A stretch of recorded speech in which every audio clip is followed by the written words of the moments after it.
Hey guys, happy Sunday. Riley here with Riley's Reptiles, and today I'm here to talk to you about relative humidity, because it's not all carpets around here. Despite what my shirt may tell you, I do keep some things that require some humidity. So how do we manage that? Because I know some of you may be curious. If you keep boas, any tropical geckos or anything like that, this might be interesting. So let's check it out. So this here is my proven breeder male Brazilian rainbow boa, and these guys come from the rainforests of South America, Brazil, Peru, a lot of different places. And obviously, as you know, in the name it says rainforest, so they like it humid, they like it wet. But as far as their care goes, if you're just spraying them all the time, that's not the same as administering proper humidity. If you oversaturate any snake, you'll run into issues with things like scale rot, respiratory ailments, things like that. But these guys actually need high humidity for proper respiration.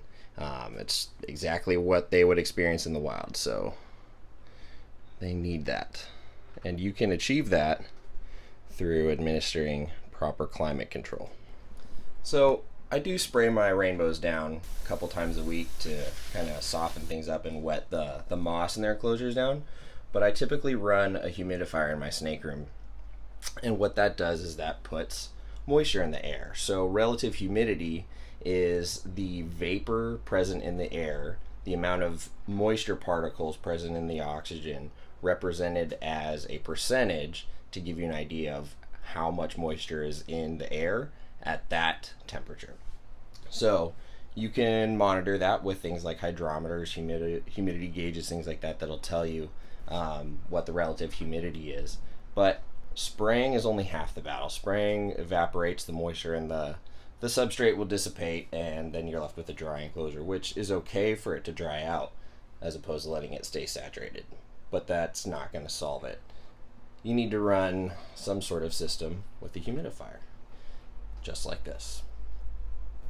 Now this humidifier is enough for a small room.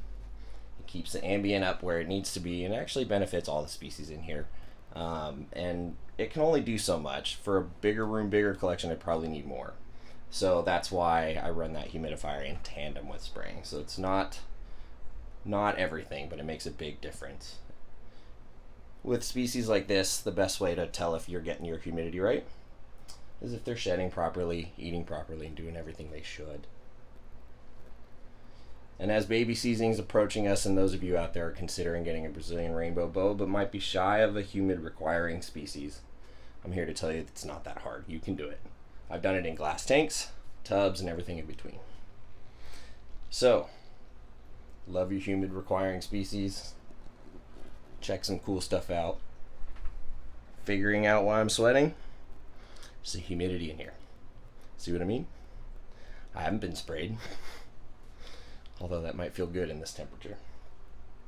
Anyway, I hope that helps maybe explain a little bit more how you can best administer the appropriate climate for some of your boids, humid requiring species like geckos, things like that. And maybe this helps you and your animals. Anyway, like, comment, subscribe. Let me know if you guys have any ideas what you want to see videos of coming up in the future. And I hope you appreciate all the sweat.